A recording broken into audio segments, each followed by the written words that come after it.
ঝটপট শর্টকাটে দই কাতলা বানিয়ে ফেলুন, খেতে কিন্তু টেস্টি হবে। দেখুন সমস্ত মশলা বড় বড় করে কেটে নিয়েছি, এদেরকে এবার পেস্ট করে দেবো ধরে।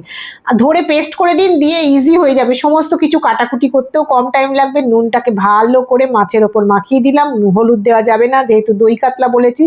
এদেরকে মালিশ করে রেখে দিয়ে এবার কাজু আর অ্যালমন্ড জল দিয়ে ভিজিয়ে সেটাকেও পেস্ট করে নিলাম। ওদিকে পেস্ট করছি, এদিকেতে মাছটা আমি ভেজেও নিলাম। মাছটা ভেজে উল্টে পাল্টে তুলে নিয়ে ওর মধ্যে একটুখানি জিরে দিয়ে দিলাম আর গোটা গরম মশলা দিলাম।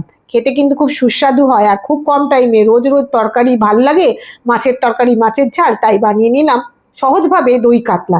দেখুন এবার কথা বলতে বলতে কিন্তু কষানো হয়ে গেল। এর মধ্যে কিন্তু কোনো মশলা দেবো না, খালি একটু ধনে আর একটু জিরে গুঁড়ো দিয়েছি।